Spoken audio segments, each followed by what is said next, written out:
Ryan Reynolds here for Mint Mobile. You know, one of the perks about having 4 kids that you know about is actually getting a direct line to the big man up north. And this year, he wants you to know the best gift that you can give someone is the gift of Mint Mobile's unlimited wireless for $15 a month. Now, you don't even need to wrap it. Give it a try at mintmobile.com/switch.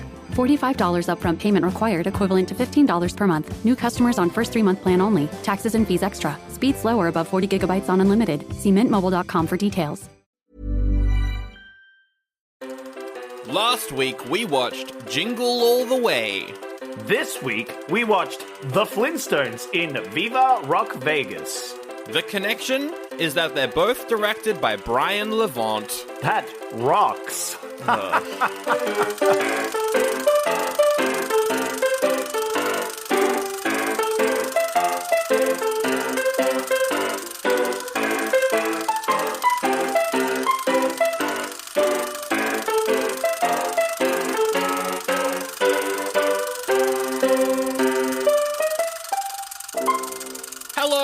And welcome to Oldie but a Goodie. It's a podcast where one week we're watching a good movie, the next week we're watching a mid-movie, and the week after that, we might just watch a terrible piece of poo movie. Oh my goodness. Hey, but Sandro, we're finally, Ben's been quite upset with us because we've been watching a lot of modern movies, but this movie is set in ancient times. So this one is an oldie, but we'll see if it's a goodie. Exactly. As we go to the year 2000 for The Flintstones in Viva Rock Vegas. The longest title, it's a bad title. Dumb title, yeah, no. I literally talked with my roommates the other day, and they were like, oh, that's the worst pun they could have gone with, for sure. It is. Also, it's not a very good representation of what the movie is about. Not to get into spoilers this early on. Yeah. Oh, that's true. It doesn't really, because this movie's a prequel. Yeah. Specifically. And I think they could have mentioned that somehow. But anyway, that's what we're going to be reviewing today. My name is Sandro, your name is Zach, and Zach... Oh, we love you love the Flintstones. I love the animated Flintstones. You seem to think that Flintstones works in live action, so you like the live action movie. I like all Flintstones. I don't know if I mentioned it in the Flintstones episode. I'm sure I did. That was like 7 years ago now, so who knows?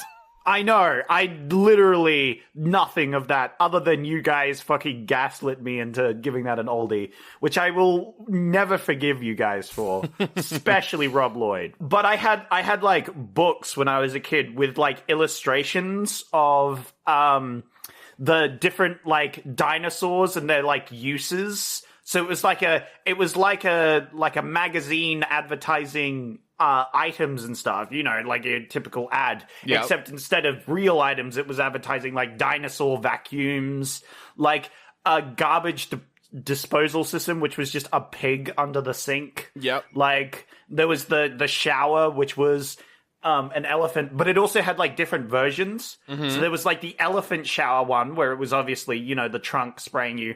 But there was also like a dinosaur one or something, like, so it had like different items, and it's like, this one's more expensive, but it has better quality, that sort of thing, The problem with the garbage disposal one is it got indigestion. So, so yeah. And he's like, oh, not the wife's cooking again. Oh, yeah. Oh, yeah, I hate my wife. It's the 60s. It was good stuff. So that definitely spurred my brain into imagination. Excellent. It also, I know I'm still on a tangent here, but there's another book that it got me really into. There's like a steampunk / bio mechanical book. Ah, yes. That had the similar sort of thing where it had like giant blimps made of whales and like tiger horse things that like pulled things around, like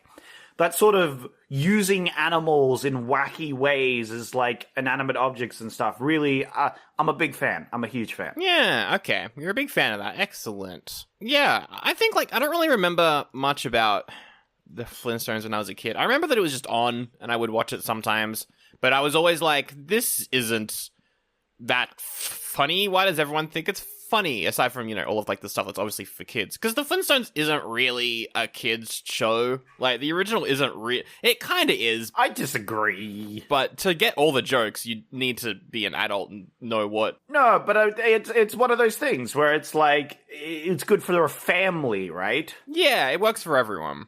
Yeah, because it's good. The kids can watch it, and then the adults can laugh at some of the more risque jokes that they throw in for the adults. Yeah, it's a great show. It's a good little show. I think I always preferred the Jetsons, but yeah. Yeah. Well, that's the parallel sort of thing, right? You had the Flintstones and the Jetstones, and the Jetstones. I love the Jetstones. I love them. They're my favorite indie pop band. Exactly. But like that was you could like either one, Yes. The movie that we're talking about today, it was originally meant to be a sequel to the 1994 Flintstones movie, which we have reviewed with John Goodman, Rick Moranis, great cast. I think Rosie O'Donnell's in that as well. Kyle MacLachlan is the bad guy. Now, my problem with that movie, Zach, is it doesn't feel very Flintstonesy, because the whole plot is, oh no, land developers, and that's kind of boring. Agree to disagree. But that movie did fairly well, so they were gonna do like part 2, part 3. They were gonna make it a whole trilogy, but John Goodman was like, I don't want to do anymore, so they had to completely change directions, and they ended up going with a prequel that was originally written as a sequel and then changed to be a prequel. That's wild. Like, how does this one work as a sequel? Like, I don't know. I guess a lot of the plot changes. Probably. Well, not a big part of this movie, but a weird part of this movie is the introduction of the Great Gazoo, so maybe that would have been more in the sequel element of it. Also, the sequel was meant to be a complete musical as well. It was like actually meant to be a proper musical. What? So that's bizarre. It's just very strange how it ended up becoming this. There's a lot of weird ideas that they're floating around there. Yeah. Gazoo is interesting because obviously he was a character in the show. But he was like not in the first movie, but he's in the prequel? Yes. Is rather interesting. There's a few interesting things by it being a prequel. But first impressions, and we will do non-spoilers and then spoilers, but first impressions I don't know if this movie is better or worse than the other one. A lot of it is probably worse. But as I said, I feel like the plot of this is more in tune with the actual Flintstones TV show than the John Goodman one. Yeah, that's fair. But also saying that, I think a lot of the humor is... it's kind of like in the middle. This movie is very slapsticky. Yeah. Which worked for me, but also didn't work for me. Yeah. There's a bunch of things that they've changed, like the dinosaurs talk for some reason, which is not... I don't love that. No, but that was definitely a thing. Like, as I mentioned in the other thing, like, the trash compactor complaining about, like, they would look to the camera and they do an aside. They don't directly talk to the characters, usually, but they'll have, like, an aside. Sometimes they do talk to the characters, like, one of my favorite gags was, like, the photograph thing.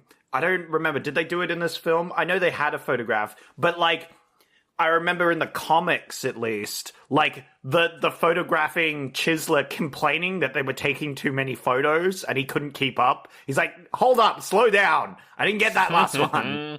Yeah. I think that there's, like, a little bit of that in this, but they also just kind of talk to the characters, which was a bit weird. Saying that, though, the visual effects of this across the board, I think, are really good. There's a couple weird ones here and there, but, like, Dino looks good, all the dinosaurs look good. Rock Vegas is just the set from Scooby-Doo, so, it's whatever, it's the same thing. The CGI wasn't as bad as I thought it was going to be. Yeah, no, definitely. When I saw some of the starting CGI, I was like, ooh. Oh, yeah. But then I was like, we've seen worse CGI. Like, this is all right. This is passable. And it looked fine. And it works mostly because it's a Flintstones movie. Oh, yeah. And so adding more cartoonish looking things doesn't actually hurt the movie. It actually kind of helps it. And, like, yeah, this movie it's the same with, like, the cartoonish violence and sound effects and stuff. This is just a live-action animated movie. Like, it's just a live-action cartoon, which I think worked. But saying that, what didn't work for me compared to the 1994 one was Barney and Fred, the actors are just not. They're not it. They aren't very good as the cat. I think Wilma and Betty are very good. Yeah. But Fred and Barney are not. Definitely in a lot of the reviews I read, everybody was like, Rosie O'Donnell changed to be Jane Krakowski. Oh, yeah, Krakowski, yeah, from 30 Rock. Was definitely a better change. Like, everybody was like, yeah, no, she kind of works better as the character. For sure. I quite like her as Betty. I've seen her in, like, heaps of things, and I had no idea that she was in this when I put the movie on. And I was like, what's she in this for? So that was good. I liked Kristen Johnston as Wilma as well. She's also they're both, like, known for sitcoms. So I think that's why they work a lot better. Yeah, well, that works because The Flintstones is kind of a sitcom. Yeah, no, definitely. It's literally, like, just a family life, but the idea is it's a family life in the Stone Age. It's a sitcom in the Stone Age, essentially. So yeah, quite like those two. But yeah, Fred's fine. Barney's not. Okay. I'll jump into my thing quickly because I was going to say, the first thing I was going to say, I had to get used to the new actors because, yeah, it is a little rough going from, like, John Goodman to Mark Addy. Like, he did his best, and honestly, once I got used to them being not as good, I enjoyed the film a lot more. Yep. Yeah. It's a little rough to begin with, though. Like, literally the first part of the film I had to take a break from because I was like, I'm not used to it. But when I came back, I was like, actually, I'm kind of used to these guys now. Yeah. Actually, I'm okay with Stephen Baldwin as Barney Rubble and his stupid facial expressions the whole fucking movie. He was giving, like, I don't even know how to explain. It was like Jim Carrey, but, like, a very bad impression of Jim Carrey that just doesn't work. It was so funny. Yeah, like, Rick Moranis as Barney Rubble, I thought was really good. Yeah, I agree. John Goodman as Fred Flintstone, pretty good. Pretty spot on. Yeah, it's pretty good. Like, yeah, it's hard to beat those two, right? Yeah, I wish they just got a better movie. I know that you liked it, but I wish they got a better movie. Yeah. I definitely liked it, but that's more for my love of the Flintstones rather than it being the best Flintstones movie it could have been. For sure. I definitely think the movie could have been better, for sure. And, like, the point of the Flintstones is, I guess, the relationships between the couples. It's, you know, the whole point of the Flintstones is, like, it's a joke on the relationship stereotypes of the 60s and nuclear families and all that, but there's dinosaurs. So, like, yeah, I think the plot of this does work better as a Flintstones movie because it is about that. Whereas, yeah, the plot of the other one was a little bit weird. It was like, oh no, they're gonna knock down our house. I was like, okay. It also works though. I mean, is that not nuclear family, like, concern, you know?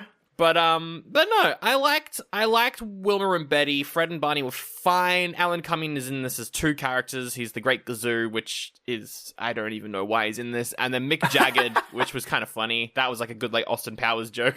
Yeah. That was so stupid. But Alan Cumming as the Great Gazoo, I thought he did a great Gazoo. Yeah. But also, as you say, it is weird that he's in this film, but also he needs to observe their mating rituals, Sandro. That is not really the plot of the movie, but it is a part of the movie, yeah. As this alien comes down and is like, I need to watch you fuck. And I was like, what? Why is that his motivation? I don't know.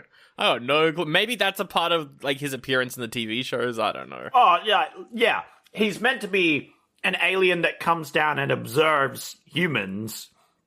But focusing on the mating bit was a bit weird for a kid's film. It's very strange. Very, very strange. But Alan Cumming, like, he sells it. The visual effects for him are pretty good. They could have said, like, observe human romances or something like that, and it would have been a lot. But, like, mating? I'm like, whoa, this film's going hard fast. You know what I'm saying? Yeah. But I think the visuals for him were pretty good.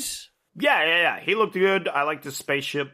I liked his outfit. I liked the Stone Age British flag suit. Oh yeah, for Mick Jagger. Yeah. There's so much in this movie where I'm like, it's the same in all of the Flintstones, but I think it's more so in this because it is more modern. But like the modern references they're so weird because I'm like, is this just a self-aware in the Stone Age, or does this take place in the far future, Zach? Oh no! This takes place in the far future. The Flintstones is canonically after the Jetsons, Right. Where the post-apocalyptic world, everything's nuked itself to the Stone Age, and now we have the civilization rebuilding itself using its old values. But where do the dinosaurs come from then? Mutants. They're all mutants. They're not real dinosaurs. Yeah. It's like a TMNT situation over here. Yeah, absolutely. They used to all be humans, and now they are being used as inanimate objects. It's actually horrifying what's happening in the Flintstones. It's actually a war crime. Well, then here's a question for you, Zach. Speaking of war crimes, there's a lot of slapstick and a lot of fart jokes in this. Did you like them? No. No, okay.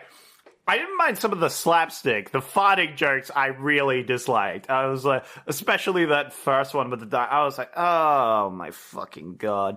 It's your classic, thing. But, much like The Lion King, I stuck through it. I was just like, oh, for fuck's sake. Can we not, though? Oh, yeah, we should talk about that. You didn't end up coming to see Mufasa, which is fair enough. I did, yeah, no. I dodged a bullet there, because I had lined up two things at once because I'm smart.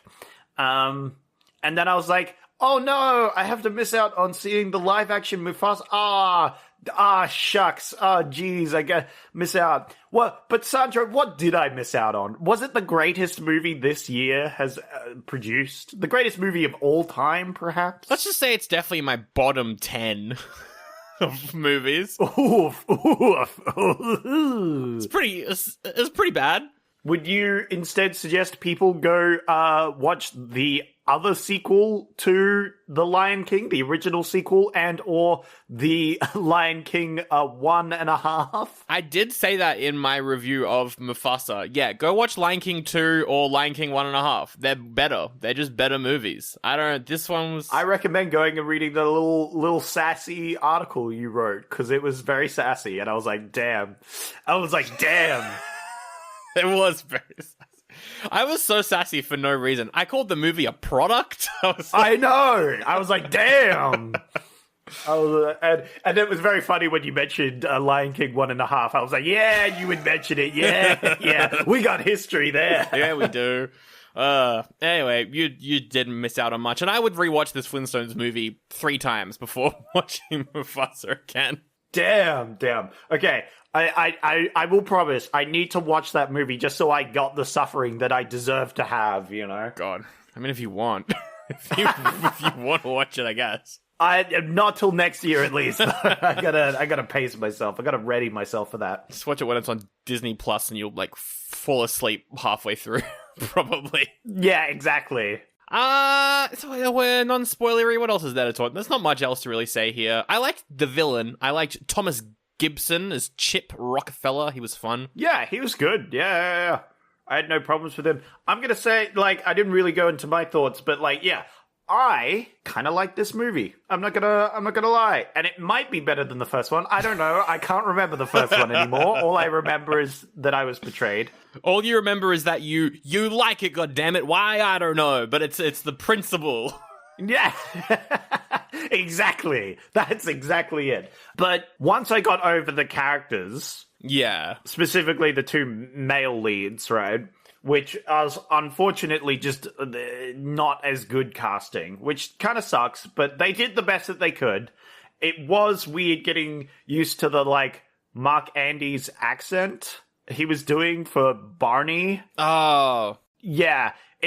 To me, it sounded more Italian mobster sort of thing. It sounded like he was a mobster, right? Which is very funny because there is mobsters in this movie. which were great, by the way. Yeah. But it was once I got over that, I actually started enjoying the movie, just kind of like a goofy kids film sort of thing, because it had all the things that I like about the Flintstones, the wacky, like, it's just an inanimate object, but he's either a dinosaur or made of rocks, like. Exactly. Which is a funny joke that never gets old. Yeah. I love that. And this movie had that. And as you said, it is kind of very Flintstonesy. It is weird that they go to Rock Vegas, you know. But, like, once it's in that plot, I was like, oh, this plot is actually pretty good. Yeah. Like, it makes sense as a kid's plot, and it makes sense with the villain, you know. I like that the villain had, like, an arc, almost, you know? He had reasons, right? We never really got the end of his... There's two characters that we never get the end of their arc, but, you know, aside from that, he did have an arc, which is good. Yeah, and, like, you know, the Rock Vegas stuff, it looks pretty good. The whole time my partner was like, that's the set from the Scooby-Doo Island Hotel movie, which it is. I'm fairly certain it's the same set, so... Yeah, no, it was all fun. Zach, are you going to give this an oldie or a goodie? So yeah, the first half I was like, oh, I was struggling through it. But once I had a break and came back and I was like, wait a minute, I'm enjoying this a lot. And you know what? Well, it was more like the first quarter even. Because I had to leave for work and I was like, you know what, fuck it. I'm just not going to watch the rest of this. I'm just going to get ready for work. But then I go back into it and I was like, wait a minute. I'm enjoying this a lot more than I thought I would. Yeah. Yeah, it's not as bad as everyone says it is. Yeah. So especially out of spite for you guys forcing me at gunpoint to give the original Flintstones an oldie, I'm going to give this a goodie. Wow. I did not expect that at all. Yeah. Yeah. No, you totally expected it. I expected you to either hate this or be like, this was actually not that bad. So. Yeah. Well, I think last week, Jingle All the Way got me in the, like, toy mindset that kids sort of do. And, like, I didn't enjoy that one so much because I think I was in the wrong mindset for watching it. Yeah. And I think if I go back and watch Jingle All the Way now, I'd enjoy it a bit more. But after watching that and then watching this, I was like, actually, I'm kind of on board with the wavelength now. Hell yeah. All right, well, if you're going to give it a goodie... You can give it an oldie. I'm fine with this. I enjoyed this. I did enjoy this movie, but it can't get too goodie, so I'm going to give it an oldie. Whoa, it can't get two goodies? Wow. It's like a monster truck situation over here. This is... Wow. No, yeah, that's fair. No, Monster Truck did not deserve a single goodie, I would say. But it did. I liked it. I enjoyed it. But I think that this movie, yeah, I feel bad because it is my first oldie of the season. I haven't given an oldie at all since we started this really? format. Yeah, I've given nothing but goodies. I've enjoyed everything. Look, this film's got 20% on Rotten Tomatoes. You could give it an oldie, Sandro. You're allowed. You know, you have permission. I think I'll give it an oldie, but I enjoyed it more than I thought I would. I enjoyed it more than the other one, I think. And I think this movie did a pretty good job at bringing Flintstones to the live action. Yeah. Well, that's. I'm glad you enjoyed it, Sandro. You know. But yeah, this is as you mentioned, 25% from the critics on Rotten Tomatoes, 20% from the audience, so pretty negative all round. It seems like critics also thought this was better than the original, though, at the time. Yeah, no, there was a few reviews that said the first one was better, or this one was better than the first one, or like, so there was arguments about it in the reviews. Some people like the first one more, some people like the second one more, which is interesting because it has such a low score. Yeah, definitely. But there were a few positive reviews for this one. That's good. But did those positive reviews help it cross over a box office line, Zach? This cost $83 million. Very expensive, actually. Well, it has a lot of, and that's what I like about the Flintstones. One of the things is a lot of little details. Yeah. That they put in, like the funny little details, like they'll have little dinosaurs doing chores in the background and stuff. You know, they'll have like written on the plane, it's like 10 BC or whatever, you know, like just the little details that they throw in everywhere are some of my favorite things about the Flintstones. It's like a Where's Wally, but you're watching it, right? Yeah, definitely. And it's like, oh, they replaced that with a dinosaur over there. That's cool. Yeah, which is always good. And I think this one had a lot more of that than the first one as well, so it makes sense that the budget's a lot higher. What do you think this made? 60. I'm thinking 60. That's pretty much bang on. It was $59.5 million was how much it made, so... Wow, that's the closest I've ever gotten. I was literally 0.5 off. Damn. Yeah. Very impressive. Yeah, this bombed. This definitely bombed. Which is a shame. It almost made its money, but yeah. No, I could see people probably weren't interested once certain male actors were like, nah, thanks. Yeah, I think that definitely didn't help. Also, like, the Flintstones go to Viva Rock Vegas is not a very interesting title. I don't know. No, you could have done something with, like, the whole, like, it's a prequel, right? You could say Before Rock or something. I don't know. Like, have it be like the Flintstones get together, you know? The Flintstones love it first dinosaur. Love it first rock. Love it first cave. Yeah, exactly. I think that would work. You know, like some bullshit like that, right? You know, they could have done better with the title. They definitely could have done better with the title. But as you say, it suffers from the fact that it was a sequel at one point, I think. And so it would be called The Flintstones in La Viva Rock Vegas or whatever, because it was originally a sequel. Yeah, that's true. But Zach, did this movie have a good tagline? It's only got one tagline, and you're going to be the judge of that. Yeah, we'll figure this one out. Hit me with it, you know? Hit me over the head with it like a big old club. Get ready to rock. Ooh. That's... It's fine. It is fine, because it's got the rock, and that's kind of a pun. Kinda. But not. Oh, they should have the Rock in a Flintstones movie. That'd be very funny. Oh, he'd be great in one, actually. That'd be good. Yeah, it would suit his MO. Oh, man, but they're not going to make a Flintstones movie in the future. They might. I doubt they're ever going to return to the Flintstones. Yeah, which is a shame, because I think the Flintstones is past its prime. No one really cares about it anymore, which is a shame. There hasn't been a Flintstones TV show in, like, 3-4 decades now, so...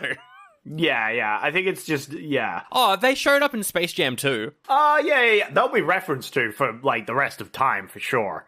Absolutely. But, like, yeah. Yeah. I'll give it a shaky mid-thumb, you know. But they could have done better. It definitely wasn't a Yabba Dabba Doo tagline. Yeah.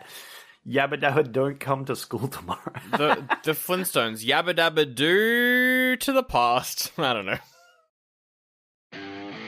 Well, howdy there. Selly McSella here, back with another ad. Did you know that I'm a big fan of The Police? The band, that is. I only like the cops when one of them is played by Eddie Murphy.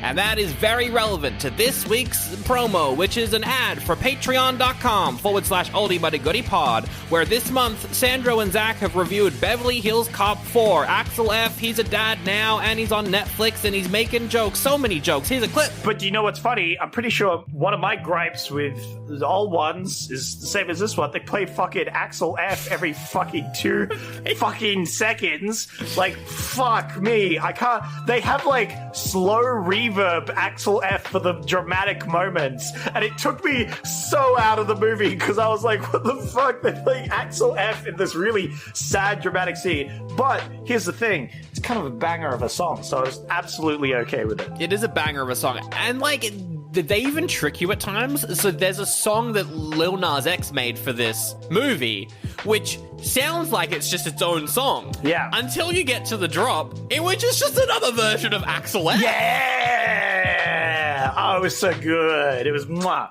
I honestly can't believe that Eddie Murphy needed money so badly that he made another Beverly Hills Cop movie, but he did. And they reviewed it over on patreon.com/Oldie But a Goodie Pod, where you can also hear their review for Beverly Hills Cop 2, For number 3, you've got to go to a different podcast, and I don't think they ever reviewed one. Maybe for like 5 minutes at one point. Anyway, that's up there, linked in the episode description. You can also subscribe for a lower tier and get a bunch of ad-free episodes, so you don't have to listen to me say that I like the police ever again.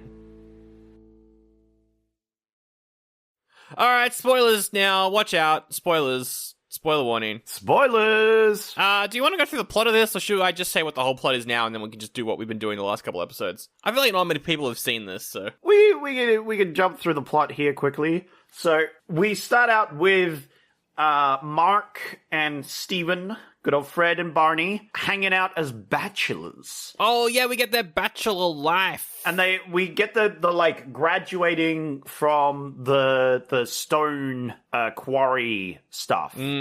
Slate and Company, yeah.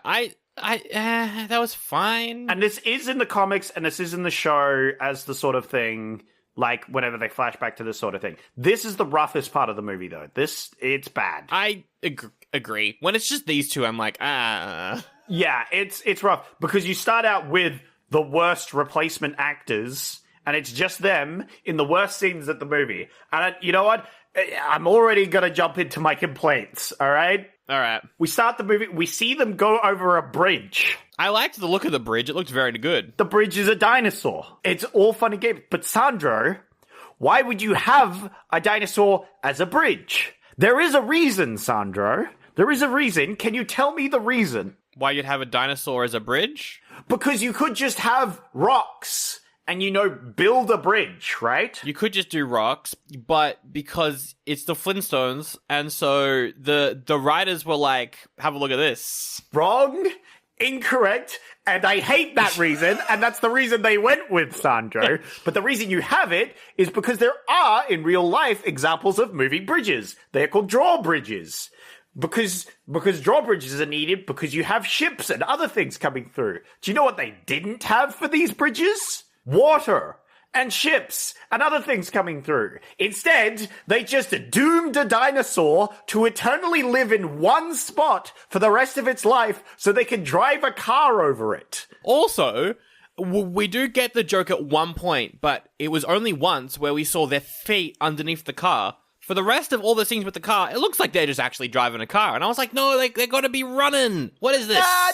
Yeah, but they showed it. Like, it's happening whether you see it or not. Yeah. They showed it halfway through the movie. It's too late. Too late, Zach. No, but they do that in the show as well. They don't always show the thing. And I disagree. You're wrong and stupid on that one. Your opinion's bad. I think it's in the opening credits of the TV show, so you get the joke immediately. Yeah, they didn't focus it on it, which is fine. No, I had more problems with this dinosaur being doomed as a bridge for literally no reason. If there was a reason, even if they had, a split road, right, that would make more sense. How about you have a 4-way road, then you would need a dinosaur in the middle to move around so it could... Right. It's like, where it would ask you, where are you going? And then it would move your tail or whatever. Or you would have to indicate out to show it. It would suck if you were coming from the other end because it would have to be paying attention. But then you could have maybe a bird dinosaur, a pterodactyl going around directing traffic, right? That would make sense. But they don't do that. They do some lazy ass bullshit writing where they have a dinosaur stuck eternally as a bridge. That guy is fucked for the rest of his life. And I feel bad for him. Also, the dinosaurs in the quarry as well were also a bit... the fact that they don't just talk to the audience, they just talk in general, made me be like, well, why do they need people driving them? Because they know what they're doing. And also, I don't know. I don't know. It was just a bit weird. I disagree. And the quarry scene brings up an important point, which I was going to bring up for the rest of the film, and the actual reason why I gave it a goodie. Oh, interesting. Yes. So we drive over this cursed bridge dinosaur, which was also ginormous. This dinosaur was fucking huge because it has to be a bridge. And it looked good as well. I just want to make that point. It looked real good. He did look good, but this good-looking dinosaur is cursed eternally to stand there forever. That's right. And I feel like that's not okay, and the Flintstones should do better. But we get to the quarry scene, and we have the little fun, goofy time, because they gotta... I do like the gag of, there's a test, and he's like, I have this plan to ace this test, and it's...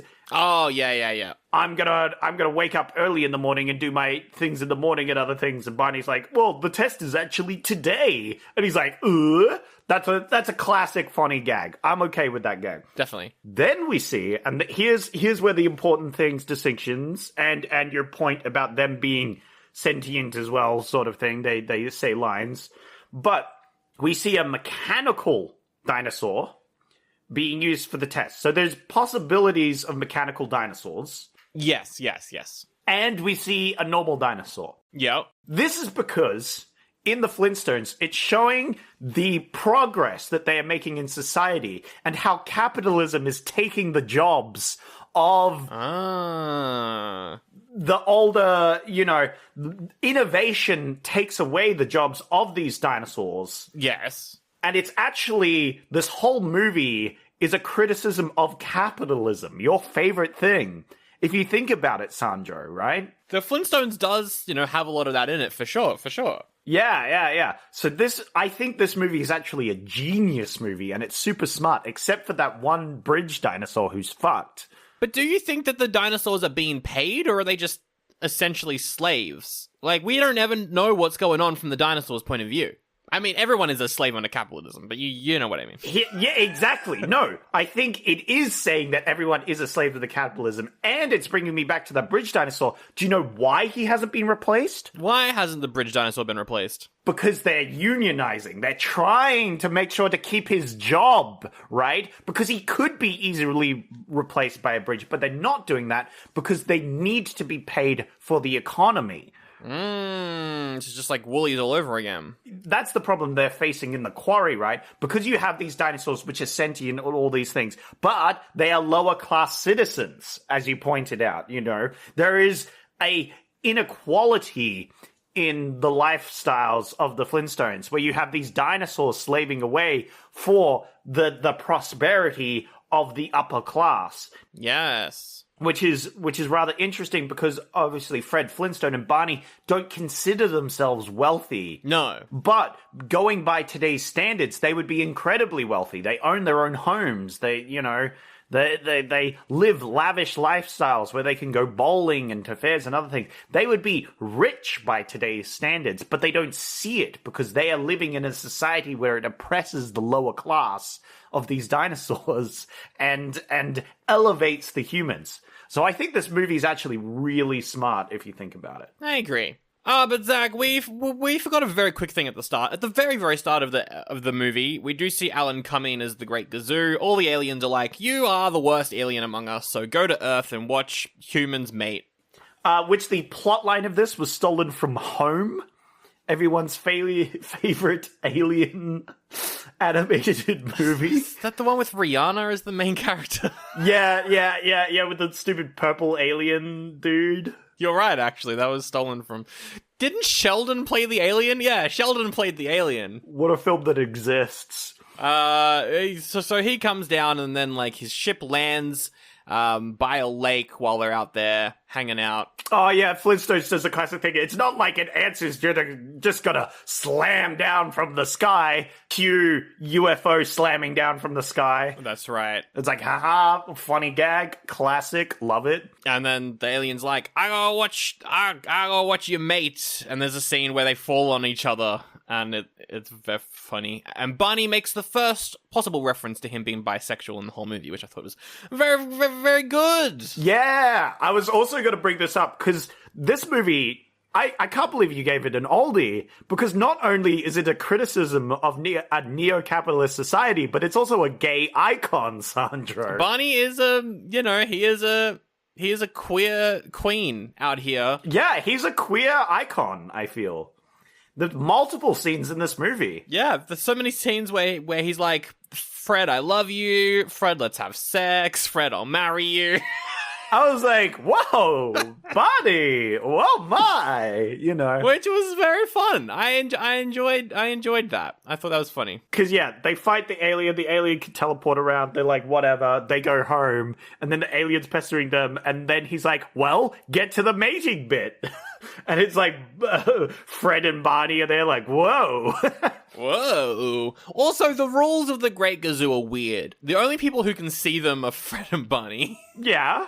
Which is fine. I think this makes perfect sense if you think about it, Sandro. I can explain any problem you have with the Great Gazoo. It's not really a problem. It's just that there's so much plot armor and plot stuff around the Great Gazoo that it's very silly. Well, Sandro, have you considered that he's an alien? Oh, that makes sense now, actually. Yeah, no, you're right. Yeah, that's a good point. There you go. See, I knew it wouldn't make sense until I explained it to you, but now that I've explained it to you, it makes sense. He's an alien. Therefore, he's an omnipotent being. He is really like Batmite from like DC. Do you know Batmite? Batmite? Google Batmite. If you don't know Batmite... Oh, what the fuck is this little kid? Batmite is like an omnipotent being. Literally an omnipotent being. He comes from an alternate dimension, and he's practically God. Oh, he comes from the same dimension as Mr. Mississippi or whatever the fuck the Superman guy is called. Yeah, okay. Yeah. He's like ultra powerful, and in multiple times he's been obsessed with Batman. And so he's come down to mess with Batman. And Batman's had to deal with this ultimate being that's also a big fanboy, which is very funny. That is very funny. He is in some great episodes of Batman the Brave and the Bold, which is the best Batman TV series. I'll fight anyone about that. OldieBuddyGoodiePod@gmail.com if you want to get into that fight. Okay, so meanwhile, we got Wilma. Wilma is very rich. She's engaged to this guy called Chip Rockefeller, which is a good joke because Rockefeller is like a very old family in America. They obviously have the Rockefeller Plaza and shit. Like they're very, big New York people. But also it's Rockefeller. Yeah, it's good. It's a good pun. The names are good. Yeah, no, for sure. So she's engaged to him, but she doesn't want it. So she runs away. She meets Betty, who works at a Bronto King, which is the Burger King. Yeah, and I love Betty. She's just like a kind of kind-hearted soul. She mistakes all of Wilma's like hesitance is like, oh, she's homeless. I'll buy you a burger, sort of thing. Which of course is funny because Wilma's super wealthy. Yep. And it comes up later as a plotline. And I do think the whole like, oh, you didn't tell me a thing, now I'm mad at you, you kind of lied to me, that trope is very overused. I mean, yeah, because like if this was real life, then I'm sure that Wilma would have just told them. Yeah, exactly, right? It's a dumb plotline, but I was okay with it. Like, this is an older movie. But, like, that whole plot line of, like, oh, you didn't tell me this thing that you could have easily told me, now I'm mad at you. And I'm like, because they, of course, get over it later on. Yeah, of course. It's just, like, such an overused trope nowadays. It was a little, like, annoying, but it was fine. I was fine with it. I agree. I liked, Wilma's dad was quite funny. Colonel Stag Hoople. And Zach, the actor who played Wilma's dad is called Harvey Korman. He played the bird in the first movie. He was the evil bird in the original movie. But Zach, in the original TV show, he was the Great Gazoo. Oh! Yeah, so it was fun to have him in here. Yeah, no, he was great. He was like my favorite character. He was great. He's just this old colonel man that's having war flashbacks and other things, which leads me into my neo-capitalist society. Exactly. I was thinking about this the whole movie. What war happened? War of the lower class versus the upper class, the dinosaurs. Was it like Neanderthals versus humans? Because we do see Neanderthals in this movie, and they are also treated like slaves a little bit. Exactly. This is all classist society, Sandro. Yeah, 1984, but it's actually BC. Yeah, they went off to phone Brazil or Rockzil or whatever, and like funded the banana barons down there. Like, there's some deep lore hidden in this film, Sandro. It's actually a hidden gem. That's a good name for the movie. 1984 BC. And it's like it's like a social satire, but it's the Flintstones. Yeah! Oh my god! That movie would fucking slap. Holy shit. That would be so funny if someone made like a Flintstones-esque thing, but then it's like, turns out it's just it's really fucked up. Yeah. You have that one thing where one person is like, wait a minute, this society's kind of fucked up. And it's like, it's them going through and discovering things while everyone else is like, where are the Flintstones? Where are the Flintstones? It's like, I'm using this dinosaur as my shower. And he's like, that's kind of weird, isn't it? Like, actually. Couldn't you just pour water on yourself? Like, why are you using... And it's like, this is a sentient creature. It can speak. Yeah. And this is its job, is to pour water on you. It, like, sees you when it's showering, when you're showering. Like, isn't that weird? But then the shower with the dinosaur is like, shush, shush, stop talking. Big Dino will hear you. Oh, shit. Yeah. It's all a conspiracy, and there's nuclear fallout, and there's, like, been wars. Because that's what happened, Sandro. There were wars, you know? Nuclear fallout. It happened. It definitely did happen, which does lead me to believe that there are some vaults around this America that will open, and people will come out of them, and they'll be like, what the fuck is going on here?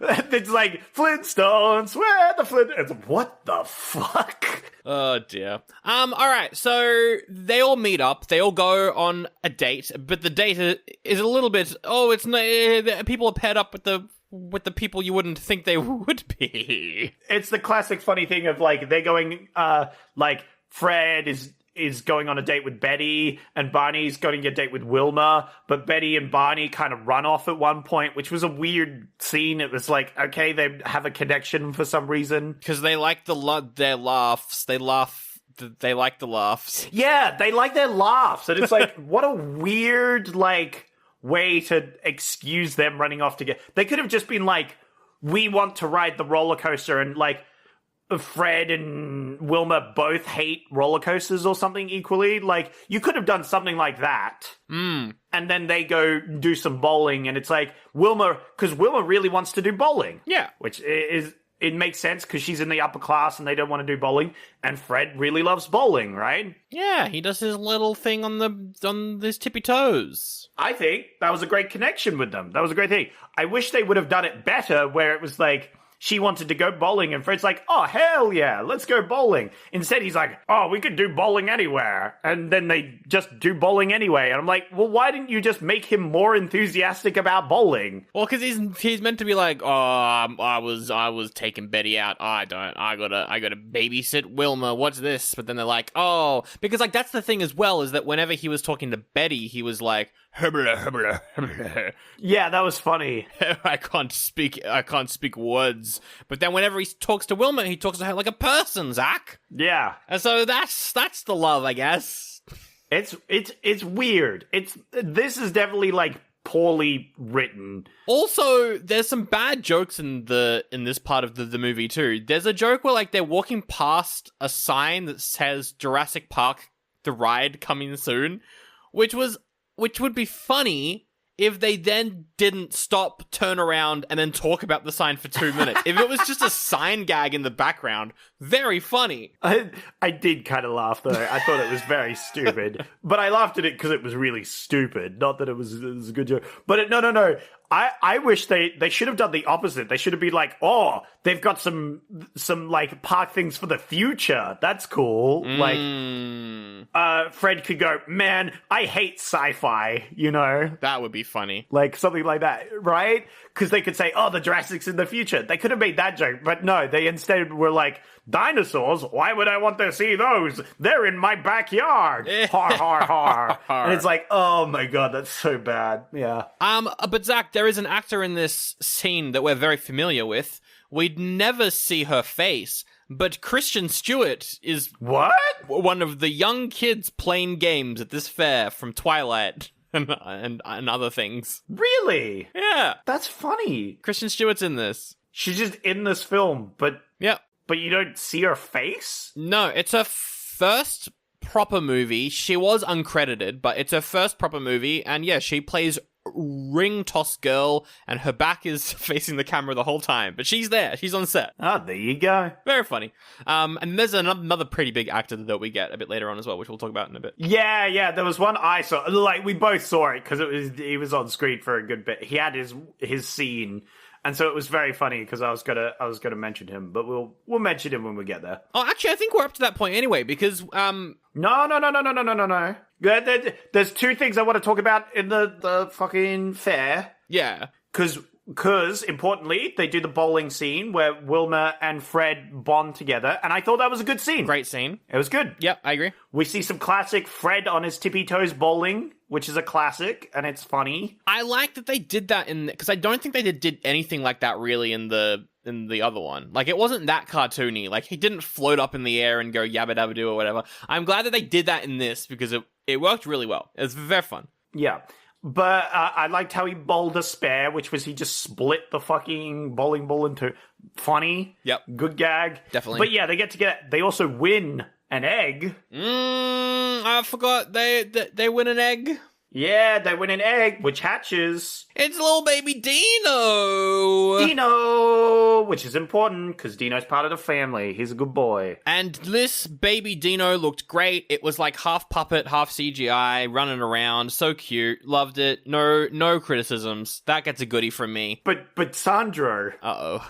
going by our neo-capitalist society movie, is this not like just a mentally disabled kid, right? Because the other dinosaurs can talk, right? True. Dino has never been able to talk. Is this like a Goofy and Pluto situation? No, I think that Dino is, well, I mean... Is he a child? Well, in this one, Dino definitely is a child. Well, yeah, in this one, but like, in normal things, is he just a child dinosaur that... I don't know. He's somehow a dinosaur that has been genetically altered or whatever to think that he's a dog, which is very odd. What is your theory here? I don't have a theory, but like, as soon as Dino hatches, he's like, Fred's my mum, and starts like licking his face or whatever. So like... Yeah. He definitely bonds with Fred, which is cute. He's definitely a dog. Look, I don't want to take away from him because he's great in this film. He's perfect. He's perfect. He's a good little dog boy, and I love him.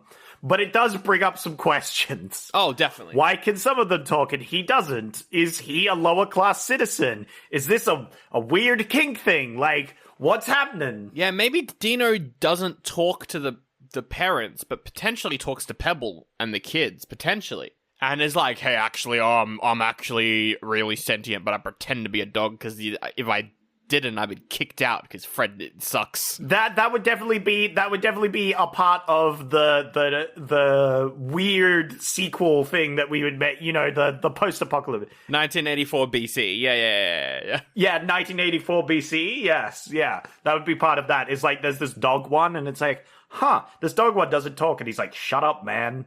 I've got a good gig here, and he smokes a fat cigar or something. You know. Yeah. No, I love that. I love Dino in this though. He's great. He's good fun. So then they go to the party. So Wilma's dad's birthday party. They go there. And yeah, the valet who parks their car. It's none other than John Cho. Yeah, John Cho from everyone's favorite film, Evolution. Was he in Evolution? Yeah. He was in Evolution. Really? Oh my god, he was. He was, yeah. Isn't that funny? I don't think he didn't have a big role, but he was in that movie. And it was very funny because I could have put that as one of the options for this week, potentially. We could have done it again. But we've already seen it, so I was like, nah, but I'll mention it because I was considering it for a moment. Oh my god, he was in American Pie and American Pie 2, where he played a character called MILF Guy, number 2. I would absolutely play MILF Guy. That sounds like a great... But yeah, he's also in Star Trek Trek Beyond, you know. He got popular for Harold and Kumar, all those, the stoner movies. He's great. He is good. He's a good actor. And it's funny that he has this one little scene. Yeah. I love him in a movie called Searching, which is entirely shot through like a computer screen, and he's trying to find his missing daughter. That movie's fucking great. He's a great actor. It was so weird seeing him in this. Yeah. Oh, for sure. But anyway, he parks the car or whatever. That's the joke, is that they don't know what a valet is, because they're all like, this place is so rich, what the heck's going on here? And then Dino ruins the party. Yeah. Oh, yeah. So, because they're all rich folk, they're all really snobby. Yeah. And Fred is obviously lower class.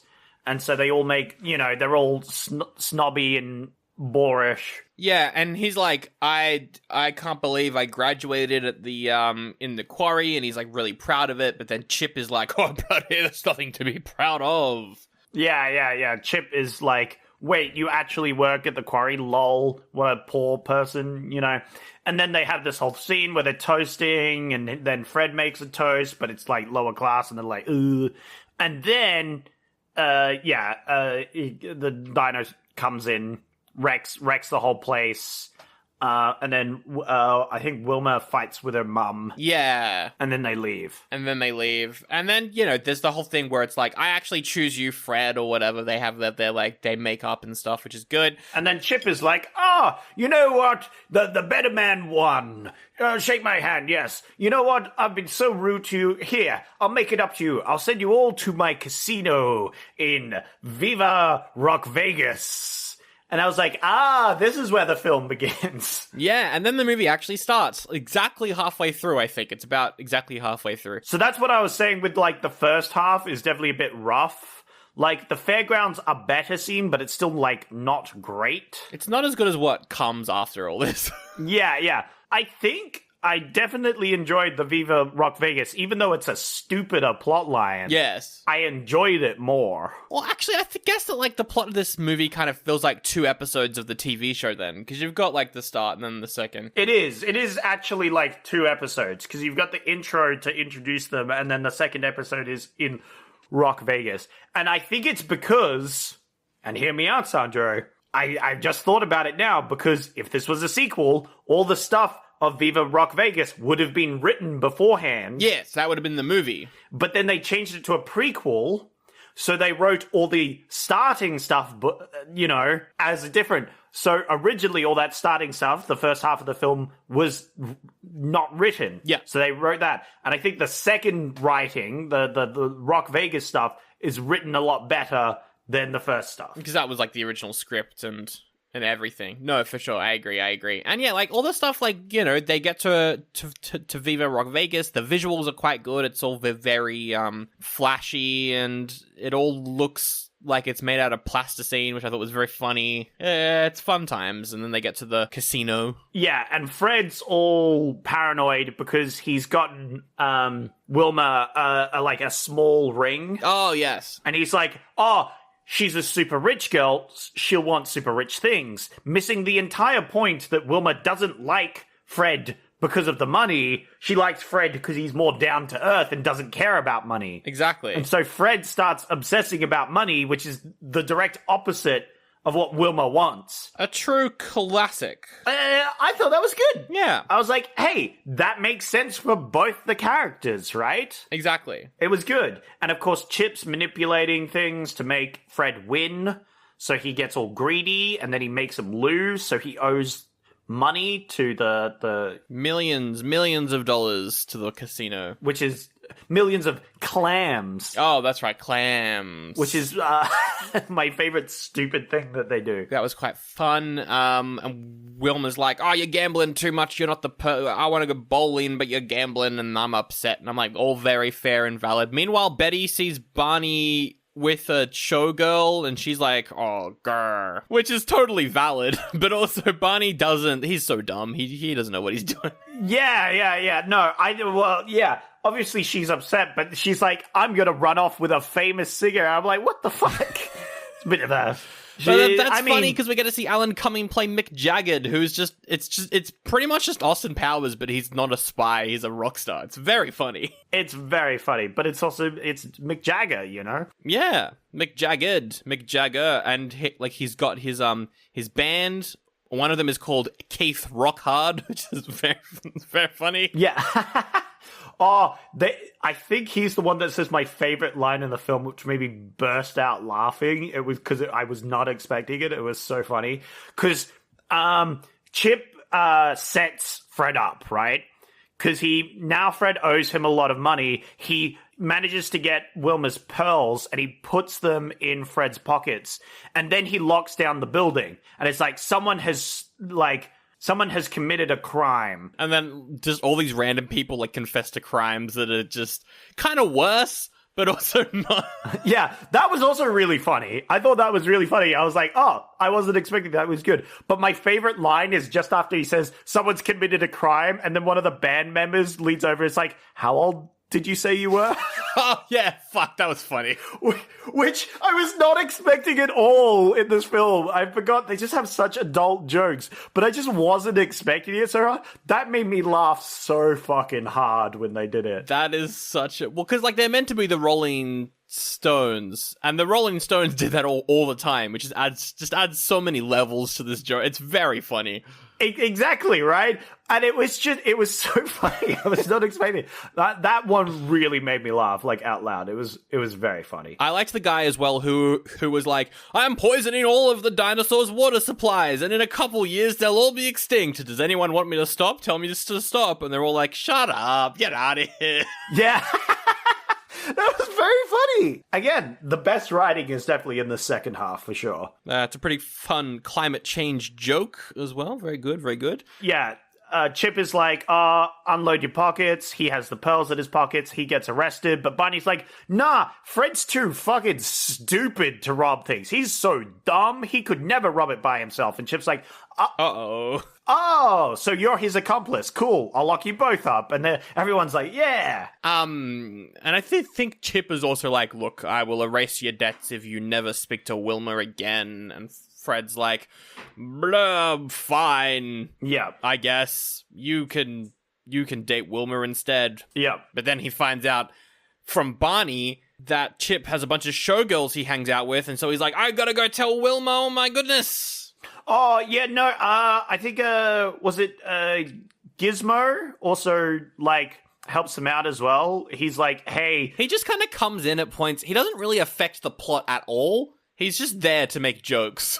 But also he witnesses the bad guy scene, and I love the bad guys because we get some lore as to why Chip is doing all this, is because he owes lots of money to the mob. Yeah, to Big and Little Rocco. I love Big and Little Rocco might be my favorite characters, actually. Look, I love the general, but especially Big Rocco. He's vibing. He's great. I love goons, you know? For sure. And not gooning. That's totally different. But I love goons, the bad guys, you know. I've had those in all of my D&D campaigns. Oh, yeah, definitely. Literally the big and little ones. I've had a goblin and an orc. For sure. As my goon boys, and they've been great. I'm fairly certain the actor who played Little Rocco also played one of the evil Santas in Jingle All the Way as well. Like 99%, because it's the same director, so I'm fairly certain that he's probably also in both of them. Which, again, that's another connection between the two movies that I could have made. Pretty good.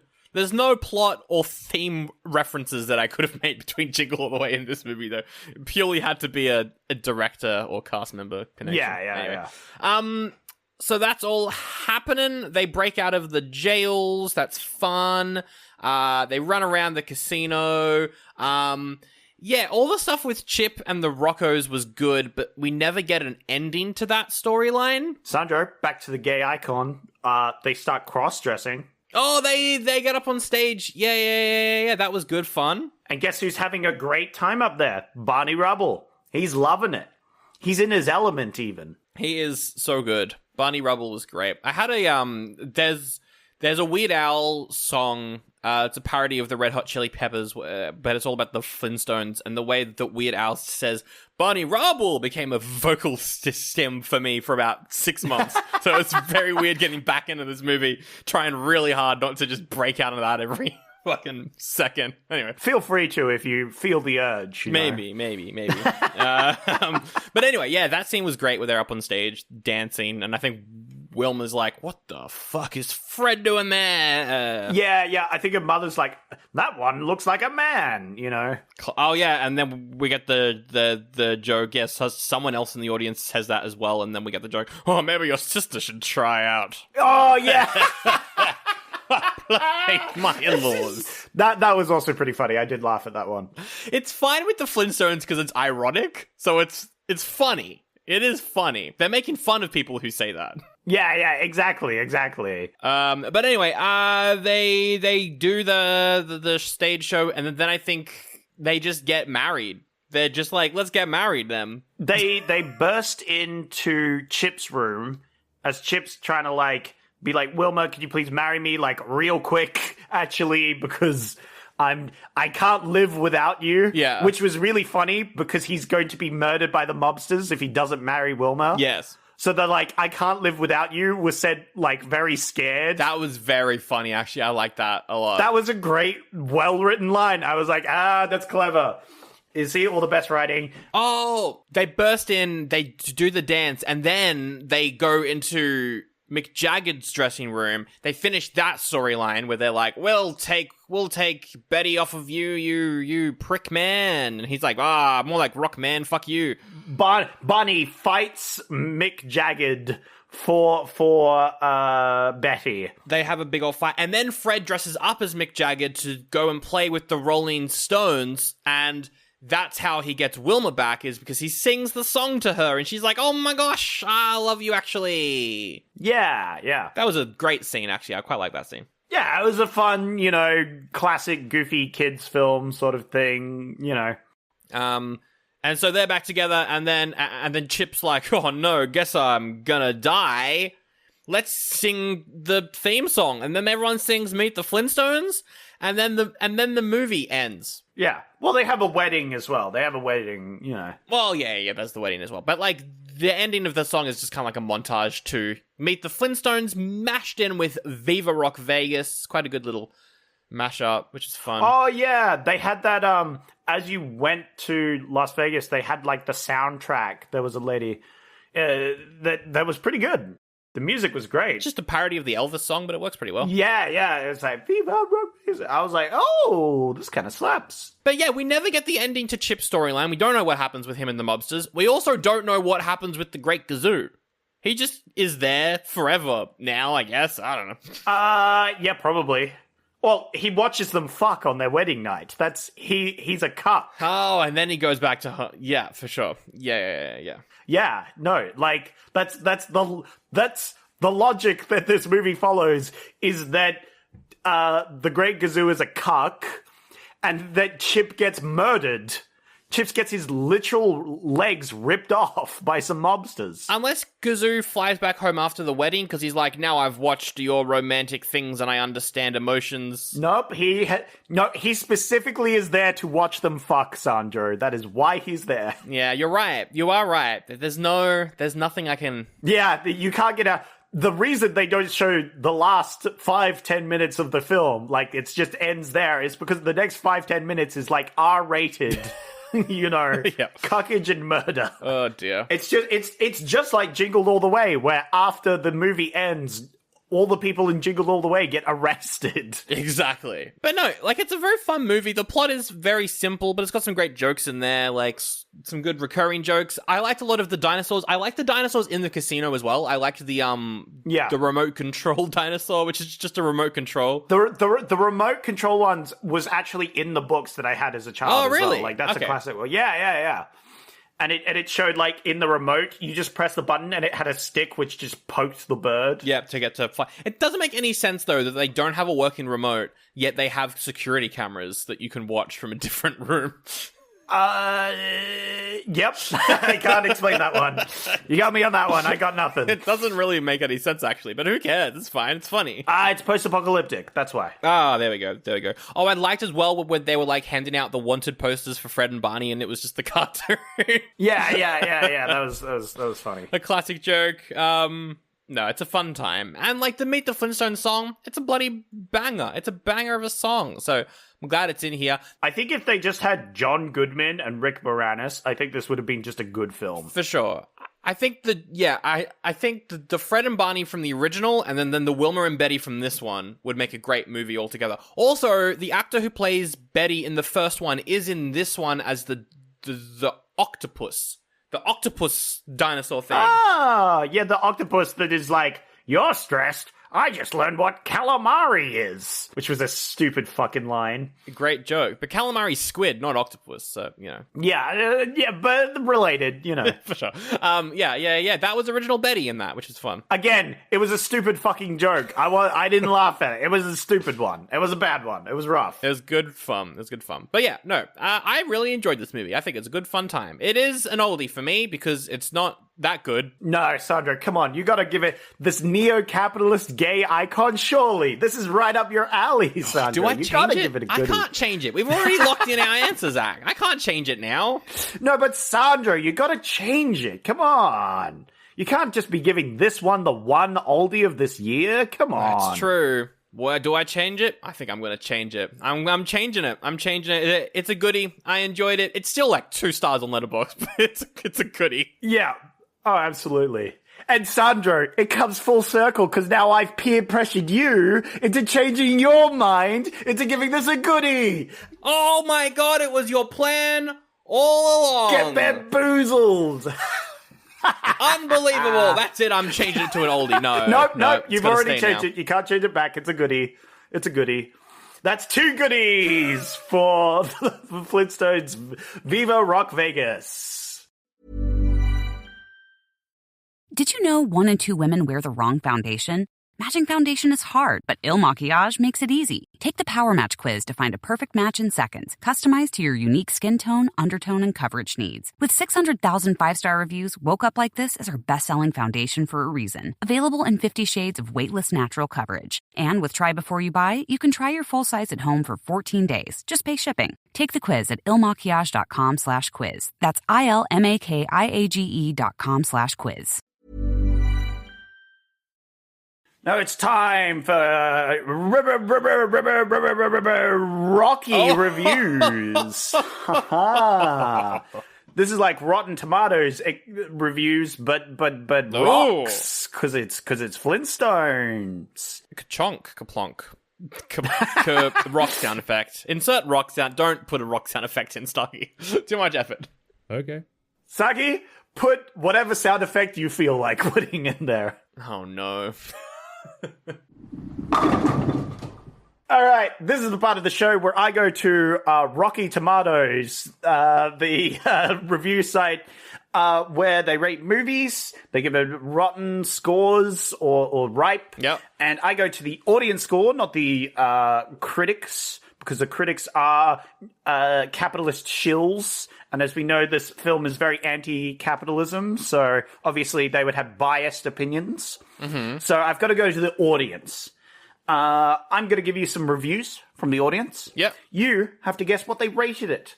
The ratings go from 0.5 to 5. Are you ready? I am ready. Let's do this. That's it.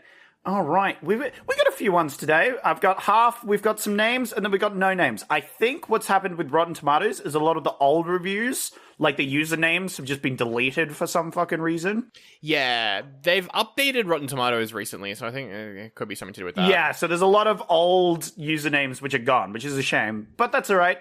We will rebuild.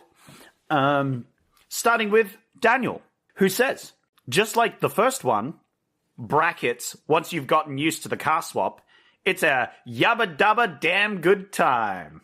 Ah, I like that. That's probably going to be a 3.5, I reckon, because it's positive. Ooh, but 3.5. Like, not super positive. Sandro, you're on the money. It's 3.5. All right. Oh, I've tuned into this movie from the get-go. Let's go. Yeah. See, I knew you'd give it a goodie. That's what happens when I give a movie a goodie, yeah. I haven't given anything an oldie so far this season. That's it. Chris says, I enjoyed how they did it. It was a bad movie that was good. Not sure if that makes sense. Still, you are not here for an epic drama. It makes a lot of... No, like, people think that, like, a fun movie is bad. No. Movies... There's many spectrums between good and bad. There's just like movies. I don't know. Just like it, lol. If you don't hate it, then you probably like it. So... Yeah. 2. 2. Oh, it's actually a 3, this one. It's actually a 3. It's a bit... See, it was a bad movie, but it was good, right? You know, It's a hard one. It's a hard one to guess. Yeah, that was... I did just include that one because it was back and forth. That one was a tricky one. Well, maybe you'll be on Brenda's wavelength, who says, even though it's a different cast, I still enjoyed it as much as the first. Which isn't saying much. Well, in that case, I'll give it a 2.5. It's definitely a rotten review, that's for sure. Ooh, it's actually a 2. You were my very gosh. close. That one was the 2. There's the 2. Yeah. All right. The next 3 have no usernames. Great. But there's some bangers. First one says, pants. Full stop. Pants? Pants. Okay. Casting is well off. Story is boring, and on the whole, it's a poor movie, not worth watching. That's going to be 1. That's a 2 out of 5 again. Oh my God, That it's was too high. Yeah, Too high. Yeah. I knew. Pants. I haven't heard pants as a, angry thing in a while. Oh, that's very funny. Well, Sandro, you might be more in tune with the next one, who says, if Jesus really loved me, he wouldn't have let this happen. That's very funny. If that has to be a 0.5. If it's not a 0.5, that is a very sassy review. Yeah. No, it's a 0.5. That was a Okay, 0.5. yeah. That was Cool, a 0.5. You got that one. And finally, the last one, no username still, but probably my favorite review is one of the best movies ever seen. Brackets 33OF. GOMFG exclamation mark Brad 3 love heart. It's also one of my favorites. Exclamation mark smiley face with double the chin. But that's just my opinion. I'm really in the classic movies like this one, Love Heart. It's 2000. It's not a classic. I mean, kind of is. That's going to be 5. No, it is a classic. Therefore, Ben can't be mad at us because this reviewer said it was a classic. That's true. That's going to be a 5 out of 5. Surely. It's a 5 out of 5. Yeah, good. All right. Well, I think I got half of those correct. That's pretty good. I'm going to say your review was that one that said once you get used to the cast, it's pretty good, but it gave it a higher rating, not the one that gave it a low rating. Ooh. So, what, the first one or the second one? Probably the second one, was that? The first one is just like the first one, brackets, once you've gotten used to the car swap, it's a yabba dabba damn good time. And the second one, the one just after that, was I enjoyed how they did it, was a bad movie that was good, not sure if that makes sense. Still, you're not here for an epic drama. No, that one's not you. Because you said it was bad. I think yours might be the first one. Yabba dabba damn good time.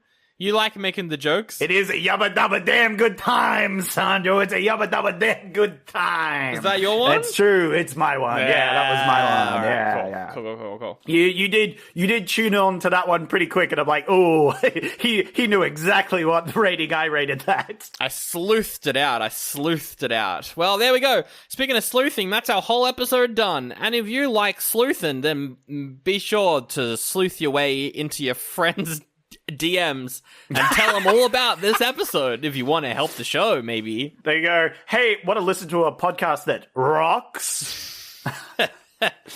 That's been around for a long time. That features some dinosaurs occasionally. Yep. Like that T-Rex movie we watched. Then you should check out this podcast where 2 white boys talk about movies. It's pretty good. Talk about the movies. They do the movies and the movies are made. And they're like, look at these movies. How about these? And they're like, that's some good movies. Very good movies. Some great movies. But really, thank you to everyone who does listen to the show. It's amazing that anyone does. Thank you for everyone who shares it and is on the socials and likes and follows. Links in the episode description. Thanks to everyone as well who goes over to patreon.com/oldie-buddy-goodie-pod, Zach, where you can get ad-free episodes and also some bonus episodes. Oh, what's the new bonus one? It's out right now, Zach. What is it? Well, it features a certain favorite soundtrack, a real crazy soundtrack, a real crazy frog soundtrack. Yes. It features some car components, Car components? like an axle. Oh my gosh, Zach, that is so silly. No, what's a better word for silly? That's so Foley, Zach. Whoa, boo. All right, this bit sucks. It features Axel Foley. It's got the fucking crime stopping mad lad. Yeah, they brought him back. Pulling his silly quips as he's going in. He's just walking into the bad guy's place. Right, yeah. Beverly Hills Cop 4, we reviewed it. It's on Patreon. Spoiler, it was a pretty fun time. That's right. And also, we hope everyone has a good New Year's. Yeah, Happy New Year's. We're coming from the BC to the AD. That's right. It's a new year, new me. Sandro, what's your New Year's resolution for next year? My New Year's resolution, outside of the podcast, is to finish playing Dragon Age. It's taking me fucking forever. Ooh, my that's other resolution inside the podcast is, I'm gonna pick so many shit movies for you. Ooh, nice. You're gonna fucking hate it. Yeah, no. I'm already terrified. Jesus Christ. I've been picking some good ones, I feel. I've been like, I want to watch this one. I want to watch this one. And Sandra's been like, this will make Zach fucking furious. Fuck this guy. I'll pick good ones every now and then, but it'll be when you least expect it that I'll do a bad one. No, but the problem is I've seemed to keep... You have been picking good ones, like The Abyss and all that, but I seem to, most of the time pick the bad one that you put in, which is very funny. It is very funny. What's your New Year's resolution, Zach? Well, my outside one, that's a good question. Maybe I'll try and finish the Lego Star Wars, the complete saga. Oh, yes. I've been playing that a little bit. Maybe I'll try and 100% that. Oh my god, that's a big commitment for a Lego game. It's not that big. I've gotten close before. Okay. But they're not too huge a game, so maybe I could do it. I'll put that as a maybe. Yep. Inside the podcast, I want to pick some fun movies that I will enjoy that Sandro may or may not enjoy.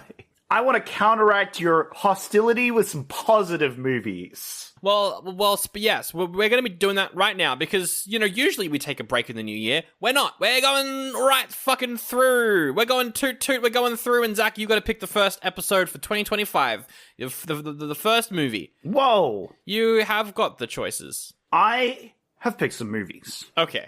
We have 4 movies. Oh, okay. What? 4 movies. All right. They all share the same connection. Is it the connection that you hinted at last week? Yes, Okay. it is. The connection is, and I will spoil this now, is Alan Cumming. Okay. That is the connection for all these movies.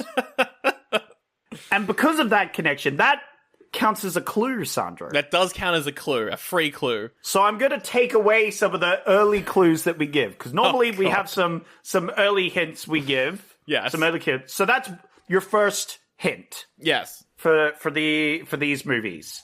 The other 2, I'll give the normal ones.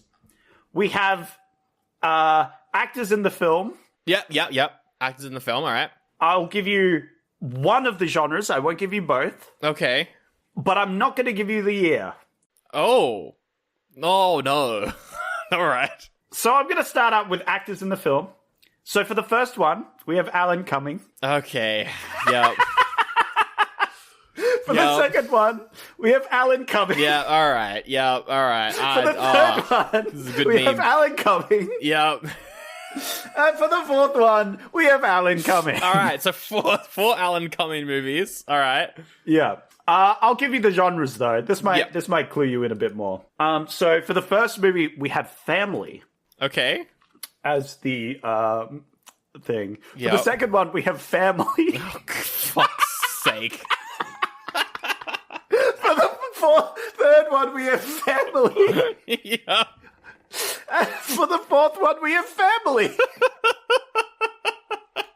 So, with that plethora of information you've gained, Sandro, This is so much great information right here. This is you've amazing. got so much to play with, Oh, especially hell yeah. since I haven't told you the years. I will let you know that we have some 2000s. Yeah. Some post 2000 happened. Okay, all right. A good mix of movies from before and after the movie we just watched. All right, my first question, if you will let me ask this question, is going to be Rotten Tomatoes scores, above or below 50? Ooh, okay. Let me see. I think what I'll do, I've sort of thought about this. I'll tell you the years, but not which movies they belong to. If you want, I don't really mind. I kind of like picking without the years, honestly. Like, I'm happy to just, no, that's fair, that's fair. I will tell you that half of these movies are below, and half of these movies are above. Okay, half. Okay, so I don't even know which ones. Okay, half are below. I am not going to tell you which ones, though. Half are above. Okay, so I got a 50-50 chance of picking something that could be bad or could be good. I don't want to give them away, because, one of these movies is definitely way worse than all the other ones, and I don't want to watch it, but it also would be very funny if we watched it. All right, so, oh man, and I'm trying to remember what Alan Cumming movies are. I can think of maybe 3. I don't know what you've done for a 4th one. I'm very confused. I don't know what these movies are. I don't know the years. I don't know really anything about them. Or, I'm thinking about it now. It's like, I might want to give you the Rotten Tomatoes things just so you don't pick the really shit ones. No, I don't want it. But now I've locked it in. I put it in. It'd be self-inflicted, all right? Exactly. All right, I'm going to ask you for a true classic question. That classic question is going to be colors. Yeah. Okay, first one is blue and green. Yep. Second one is like a orange and black. Okay. Third one is like, I'm going to say pink and brown. What the fuck? Okay. Yeah. And the last one is like a light blue and dark blue. Okay, 2 shades of blue. Yeah. It's really, you could go like gray, I guess. You know? Yeah. I should probably cut one of these now, right? I should probably just get rid of one of these options. Or I don't know enough to really say... Okay, I'll ask one more question, and then I'm going to narrow it down to just 2. That sounds like a good idea. I think my question's going to be something along the lines of, like, if these movies were to go out to a theme park, what roller coaster / ride would they ride on? Ooh, that's a good one. Okay, the first one is like a...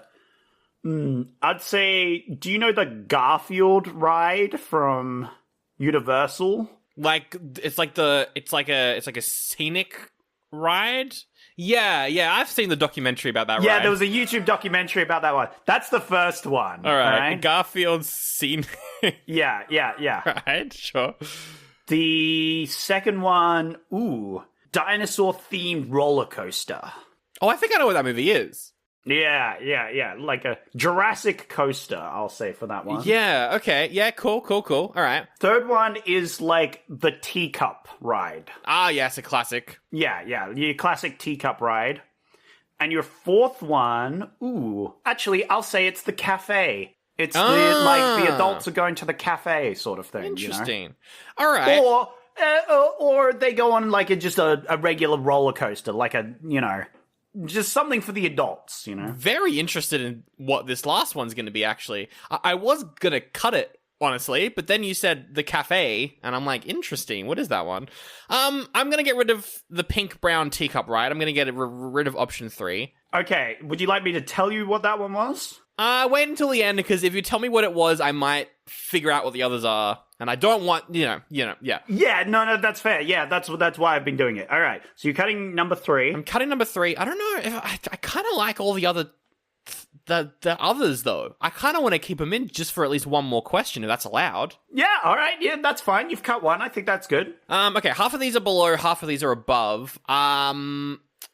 Let's say what I'm going to ask you next is, could I ask for another actor? That's too obvious. Oh, yeah, no. I think that's fair. I think that's very fair. I really didn't give you much on that one. I think that one's almost a gimme at this point. So for the first one, yep, I'll give you Carl Penn. Oh, okay. Yeah? All right. Do you know him? I'm gonna. Is it okay if I quickly I'll do a quick image search. Oh, yep. All right. Yep. I like him. For the second one, I'll say Christopher McDonald. I don't know who that is either. Hang on. I've got to... Yeah, give it a Google. You'll recognize his face. You've picked... I mean, they're all family movies, so I'm sure that... Oh, that guy. Yeah. Yep. Okay, cool. Yep. For the fourth one, Rowan Atkinson, Mr. Bean. What movie have Rowan Atkinson and Alan Cumming been in together? No, you're not allowed to Google. You're not allowed to look it up. Not allowed. Nope. I don't know what that... Okay, and it's maybe for adults. It's like an adult vibe. Again, more like a, roller coaster thing, like the biggest roller coaster there. It is still a family film, I will point it out. Oh, I mean, true, that's a good point, but it's a bit more mature than the others. Interesting. Oh. I would definitely agree with that assessment. I like all of these, but I'm not past the Garfield scenic ride. I'm not past that one. Because that just sounds so fun. Like a Garfield scenic ride is very good. You watched that documentary, didn't you? I did. Everyone was fucking each other in the ride. Yeah, right? But what would what sort of movie? It legendarily was one of the shittest rides ever made. Yeah, but it looked fun and goofy, like haunted house kind of, Yeah. That's the vibe. I'm so interested by that one. I'm very interested by the dinosaur theme one. I'm very interested by all three of them. So yeah, so the second one's Jurassic Park roller coaster. Yeah, kind of vibes. And then I don't know what the Rowan Atkinson Alan Cumming one is, and I'm very tempted to go for that. That's why I threw it out here. I was like, if you know it, you know it. If you don't, you don't. I have no clue what it is. I'm like, is it a Johnny English? But I don't know if Alan Cumming was in a Johnny English. I don't remember that off the top of my head. So there was a thing. He was in Goldeneye. Oh, Alan Cumming is in Goldeneye. Yeah, true. Yeah. Yeah. So I was very tempted to put that as one of my options. That would have been fun. Yeah. But I was like, nah, because Sandro's already, well, you've already watched that a few times. But I did want to mention that was one of the options I considered. One of the other ones that you could have done, speaking of Garfield, you also could have put in the Garfield movie as well, which I don't think is one of these options. Which could be one of these options. Whoa. That'd be so weird if I specifically mentioned the Garfield ride for a fucking option. But I don't think Carl Penn's in the Garfield movie. I am so tempted to go for that first one because it looks very fun. But the Rowan Atkinson one's really, really intriguing me. I'm trying to think of other questions that would help.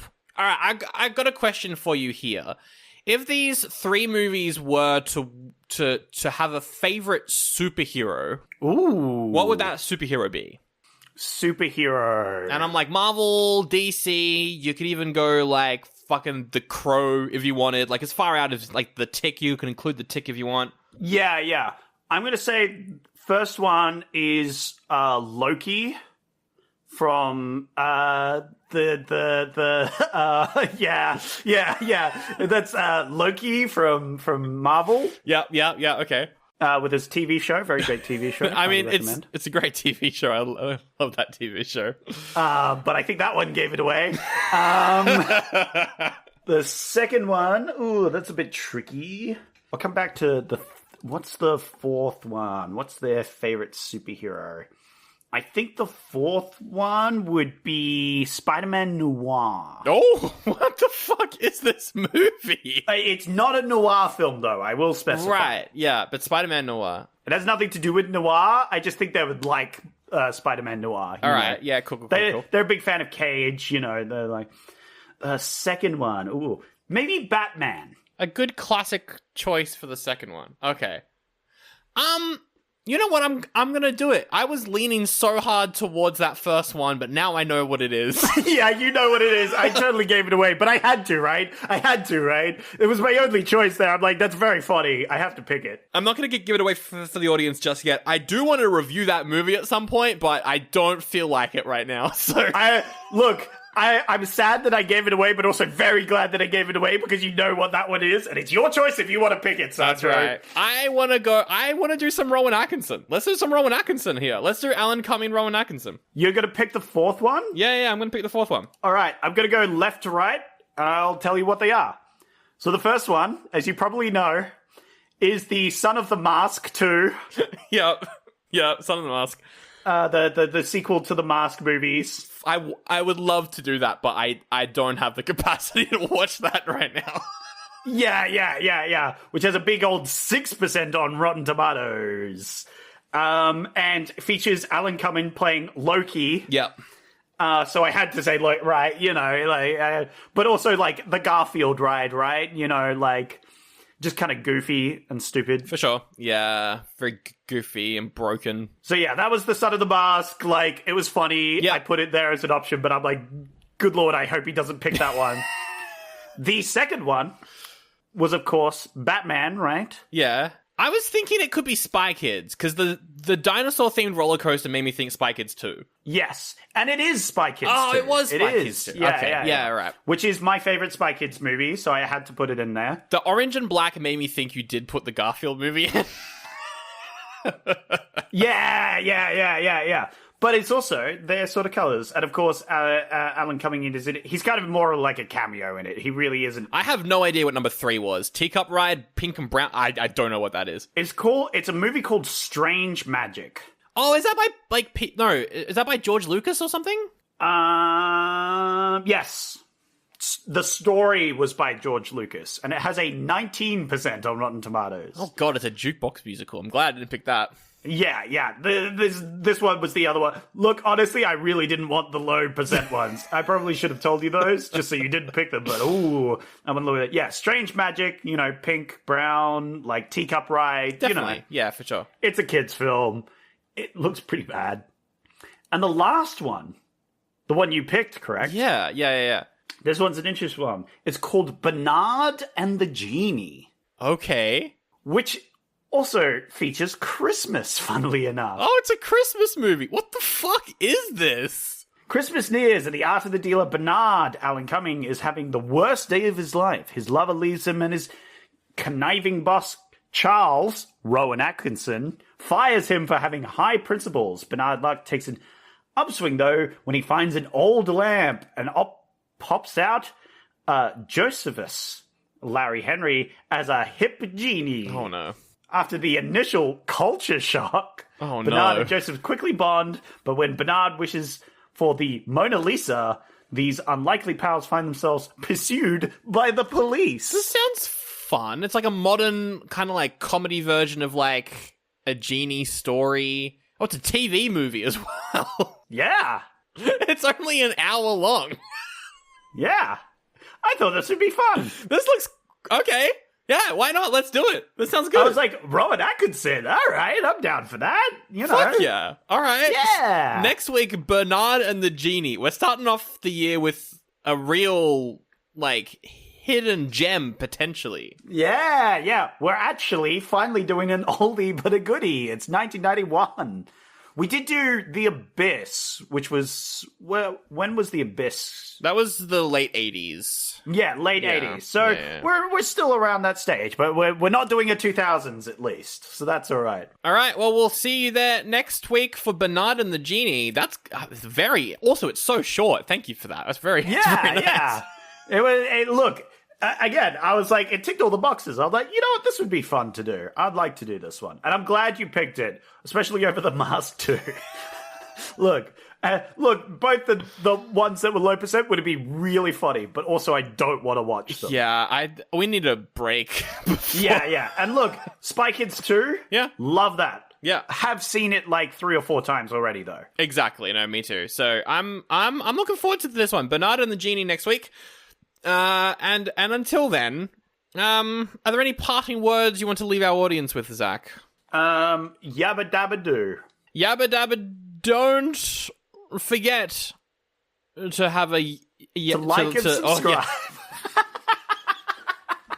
Yeah. yeah, I mean, we are big YouTubers now, you know, so... That's true. Yeah.